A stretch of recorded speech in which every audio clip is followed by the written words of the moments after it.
সকলকে welcome. Geography সাবজেক্টটার demo 9-10 এইখান থেকে কোনগুলো ভালো টপিক হতে পারে তার একটা ছোট্ট আলোচনা করছি। সময় আমাদের 2 থেকে 3 মিনিট। আগেও একটা এই ব্যাপারে ভিডিও আমি শেয়ার করেছি যে 2 থেকে 3 মিনিট আমাদের মাত্র সময় আছে।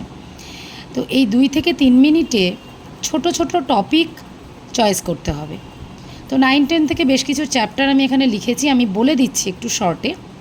যেমন নদী, আমি যদি মনে করি নদী চ্যাপ্টার থেকে কিছু পড়াবো, কীরকম টপিক নেব না, নদীর আমি আদর্শ নদীটা আমি টপিক হিসাবে নিলাম যে আদর্শ নদী বিষয়টা কি।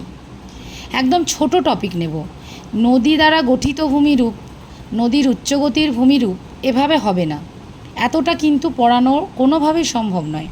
2 থেকে 3 মিনিটে ওনারা যখন বলবেন যে ডাইরেক্ট সরাসরি সাবজেক্টে ঢুকে যাও, তো আমি একটা বিষয় যেটা আমি মনে মনে ঠিক করে রেখেছি আমি সেটা পড়াবো, এবং 2 থেকে 3 মিনিটে খুব ভালোভাবেই প্রেজেন্ট করা যাবে একটা ছোট বিষয়, যে আজকে আমরা আদর্শ নদী বিষয়টা জানব।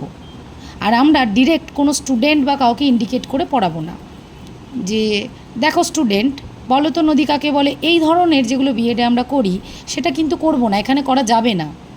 টিচাররা শুনছে, আমার কাছে এটাই জানতে চাইছে যে একটা বিষয় আমি কিভাবে বোঝাবো, বোঝানোটা জানতে চাইছে, তাই ভাব বাচ্চা কথা বললেই ভালো হয়। যে আজ আমরা আদর্শ নদী বিষয়টা জানব।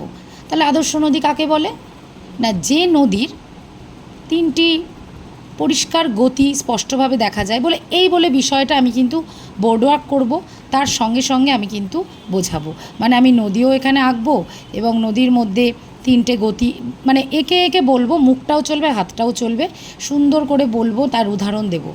3 মিনিটে কিন্তু অবশ্যই এটা বলা সম্ভব। আমি মনে মনে প্ল্যান করে যাব যে আদর্শ নদীর সম্পর্কে বৈশিষ্ট্য বা আরও কিছু আমাকে যদি না থামায় আমি বলবো, কিন্তু আমার বিষয়টা হচ্ছে আদর্শ নদী। আচ্ছা, নদীর কোনো ভূমিরূপ, আমি শুধু জলপ্রপাতটা পড়াবো, আমি জলপ্রপাত চটঝট করে আঁকবো যে জল এভাবে, এবং জলপ্রপাতের যে সংজ্ঞা রয়েছে সেটা আঁকবো এবং আমি বলবো। নদীর সমস্ত ভূমিরূপ আমি পড়াবো না, তাহলে ওই ভূমিরূপের নাম কটা বলতে বলতেই আমার 3 মিনিট কভার করে যাবে। তাই জন্য ছোট টপিক চয়েস করব। যদি মনে করি নিক পয়েন্ট পড়াবো, তো নিক পয়েন্টটাই পড়াবো, অনলি একটা ভূমিরূপই আমি পড়াবো।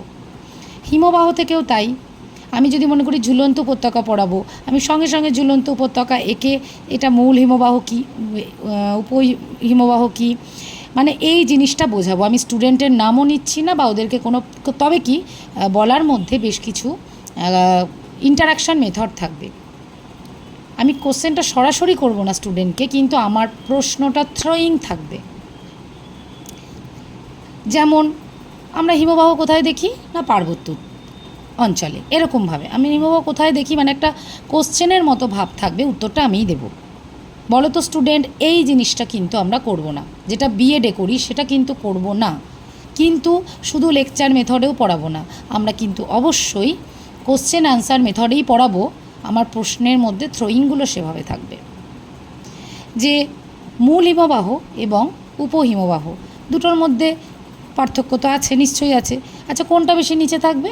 এক্স্যাক্টলি মূল হিমবাহ নিচে থাকবে, মানে প্রশ্নর মধ্যে দিয়ে আমি ব্যাপারটা এগোবো। নেক্সট আসি বহির্জাত প্রক্রিয়া। যদি মনে করি এই চ্যাপ্টারটা চয়েস করব, ভালো কথা, আমি অন্তর্জাত শক্তি বহির্জাত শক্তিটা নিয়েই পড়ে থাকবো। বহির্জাত শক্তি আজকে আমরা পড়বো, বহির্জাত শক্তি সঙ্গে সঙ্গে বোর্ডে লিখে ফেললাম। তারপরে একেবারে পৃথিবী এঁকে, পৃথিবীর বাইরেটাই এটা হচ্ছে বাইরের দিক, এটা হচ্ছে ভিতরের দিক। ভিতরে যে ঘটনাগুলো ঘটে সেগুলো কি, ভিতরকে আমরা কি বলবো, এই যে প্রশ্ন করে করে পড়াচ্ছি অন্তর্জাত শক্তি, আর বাইরেটাকে কি বলবো, বহির্জাত শক্তি। তাহলে বহির্জাত শক্তির মধ্যে আমরা কোনগুলো পড়ে না, এইগুলো পড়ে, মানে বহির্জাত শক্তিটাই সুন্দর করে বোঝাবো। অবশ্যই 3 মিনিটে সম্ভব। আসলে কি স্টুডেন্টরা, আমি আলোচনা থেকে যেটুকু বুঝছি, অনেকটা বেশি ভেবে ফেলছে। যেরকমভাবে আমরা লেসন প্ল্যান সাজাই, ওই জন্য 2 থেকে 3 মিনিটে ম্যানেজ মানে ব্যাপারটা আসছে না। নয় তাড়াতাড়ি বলা হয়ে যাচ্ছে, নয় বলতে গিয়ে কিছু জিনিস স্কিপ হয়ে যাচ্ছে, মন মতো হচ্ছে না। এইটাকে আমাকে অ্যাভয়েড করতে হবে। তার একটাই পদ্ধতি, টপিক সিলেকশন। খুব ইন্টারেস্টিং করে আমি পড়াবো, আমার বোঝানোর ভঙ্গিমাটা ওনারা দেখে বলবে সঙ্গে সঙ্গে আচ্ছা বসে পড়ো, হয়তো পুরোটা বলতেও দেবে না, ভঙ্গিমাটা দেখবে, আমার বলার টেকনিক দেখবে, কতটা গল্প ছলে আমি বলবো, কতটা মানে সহজভাবে বলবো, পড়া মুখস্থ করার মতো আমরা বলবো না। নেক্সট হচ্ছে আবহবিকার।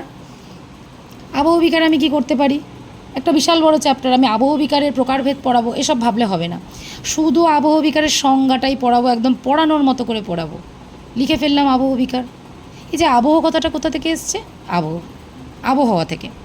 বিকার মানে কি না, বিকারগ্রস্ত যেমন বলি, অর্থাৎ ভেঙে যাওয়া, প্রকৃত রূপটা নষ্ট হয়ে যাওয়া। তাহলে আবহবিকার মানে তাহলে কী দাঁড়ালো? আবহাওয়ার দ্বারা কোনো কিছু ভেঙে যাওয়া। কি ভাঙবে? শিলা ভাঙবে। প্রশ্ন করে করে যাচ্ছি, একটু একটু করে যাচ্ছি, ক্লিয়ার কনসেপ্ট। একদম আবহবিকার মানে একদম গুলে খাইয়ে দেবো পরিষ্কার করে, সুন্দর করে। ওই জন্য আবহবিকারের শ্রেণী বিভাগ আমার দেওয়ার দরকার নেই।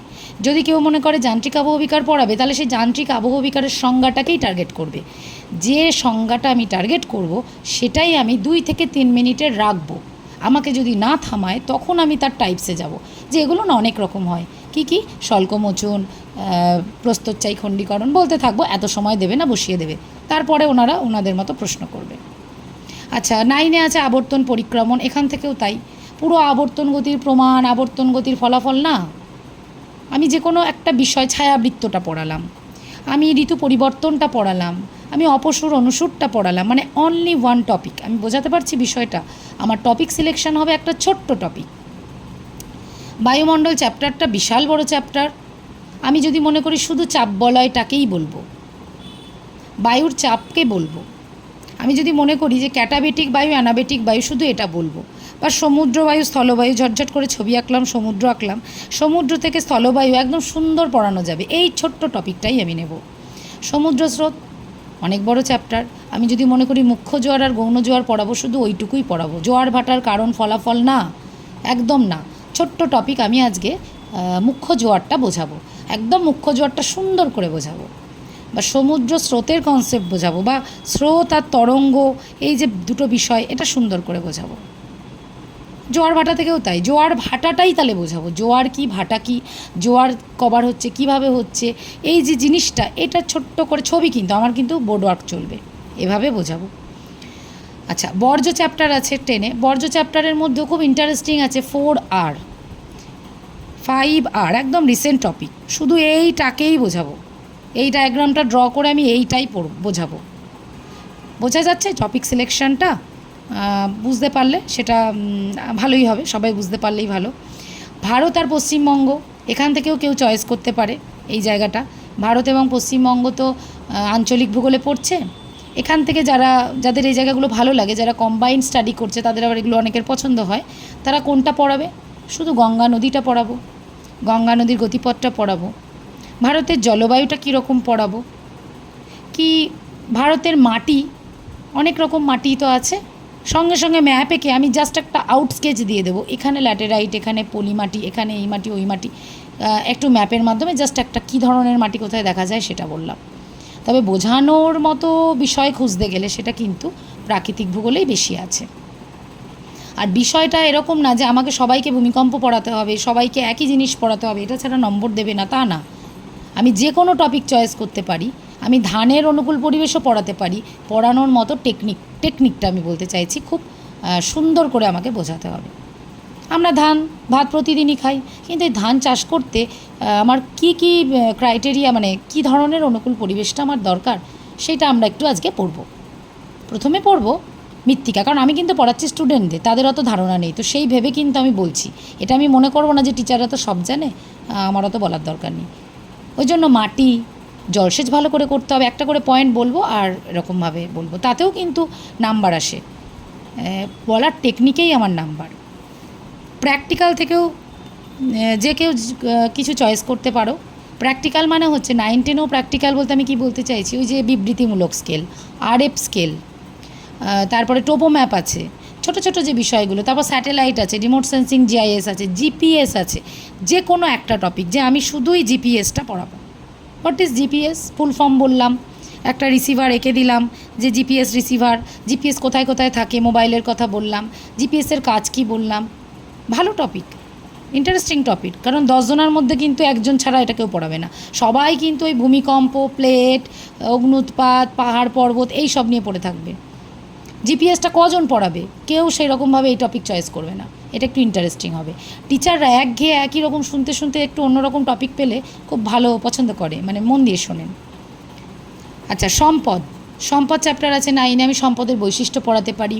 আমি শুধুমাত্র গচ্ছিত সম্পদ আর পুনর্ভব সম্পদ বা অপুনর্ভব সম্পদ মানে ইন্ডিভিজুয়াল কোনো সম্পদটাকে নিয়ে ব্যাখ্যা করতে পারি, উদাহরণ দিয়ে বুঝিয়ে দিতে পারি। সৌরশক্তি আছে, চিরাচরিত অচিরাচরিত শক্তি, এই যে সম্পদগুলো আমি একটু বোঝাতে পারি যে বর্তমান দিনে আমাদের ভীষণ দরকার অপ্রচলিত শক্তি। কোনগুলো সেটাই আজকে পড়ব। অপ্রচলিত মানে কি না, যেটা প্রচলিত নয়, মানে প্রশ্নও আমি করবো, উত্তরও আমি দেবো। আমি বারবার বলছি কোশ্চেন অ্যান্সার মেথডে পড়াতে হবে। আর একটা অঙ্কও রেখেছি, কেউ যদি মনে করে ক্লাস 9-এ অক্ষাংশ দ্রাঘিমার অঙ্ক খুব ভালো পারে, সে কিন্তু একটা ছোট্ট অঙ্ক, একদম ছোট্ট অঙ্ক, মানে আমি বলতে চাইছি মূল মধ্যরেখা 0 ডিগ্রি, তার পূর্ব দিকে এত ডিগ্রিতে আর পশ্চিমে এত ডিগ্রিতে আমার কি সময় হবে, একটা ছোট্ট জিনিস আমি সুন্দরভাবে বুঝিয়ে দিলাম। This is also demo. Topic selection is yours. ছোট্ট টপিক নেবে, খুব সুন্দর করে বোঝাবে, আমি যেন খুব ভালো করে বোঝাতে পারি। 3 মিনিটই যথেষ্ট আমাকে নিজেকে তুলে ধরার জন্য, আর এক্সট্রা কিচ্ছু বলবো না। ওই প্রথমে এই সব যে মানে ওই যেগুলো বললাম, আমি আগের ভিডিওতে বলেছি, বিষয়, আজকের পার্ট, ডেট, আচ্ছা বলো তো, এই ধরনের ব্যাপারগুলো অ্যাভয়েড করব। আজকে আমরা পড়বো এটা, বা আজ আমরা জানবো এটা, ডিরেক্ট বলে আমরা ডিরেক্ট সাবজেক্টে ঢুকবো। 2 থেকে 3 মিনিট আমার সময়, আমি একটা টপিক ভেবে রেখেছি, ছোট্ট বিষয়, সেইটাকে একদম অ্যানালাইসিস করব মনের মতো করে। যখন টেবিলে বসবে তোমরা চেয়ারে, দেখবে স্যাটিসফ্যাকশান যে আমি যেটা ভেবে এসেছি আমি পুরোটা বলতে পেরেছি, কারণ আমার বিষয়টা বড় ছিল না। অনেক এক পাতা বড় টপিক আমি ভেবে আসিনি যে আমি পুরোটা বলতেই পারলাম না, আমি তো একটুখানি সংজ্ঞা বললাম, আমায় বসিয়ে দিল, এইটা মনের মধ্যে তাহলে হবে না। এটাই হচ্ছে আসল মানে কি বলবো, এটাই টেকনিক, যে 2 থেকে 3 মিনিট সময়ের মধ্যে ডেমো দেওয়ার মানে হচ্ছে এটাই। সিলেকশান অফ টপিক, মানে ছোট্ট টপিক নেব, খুব সুন্দর করে সেটাকে প্রেজেন্ট করব, খুঁটিয়ে প্রেজেন্ট করব। হয়তো আমি একটা 2 নম্বরের প্রশ্ন উত্তরে যেগুলো আমরা পড়ি, 2 নম্বরের যে প্রশ্নগুলো হয়, যে বিষয়গুলো, সেইগুলোকেই আমার সাবজেক্ট হিসাবে চয়েস করতে হবে। শুধু নিক পয়েন্ট বললাম, শুধু জলপ্রপাত বললাম, সার্ক বা করি একটা কি দুটো ভূমিরূপ আমি চয়েস করলাম, শুধুমাত্র পেডিমেন্টটা পড়াবো কি ইনসেল বার্চটা পড়াবো, তো এইভাবে ছোট্ট একটা বিষয় আমি বোর্ড ওয়ার্ক করব, কোশ্চেন অ্যান্সার মেথডে পড়াবো, ভালো ডেমো হতে বাধ্য। Thank you.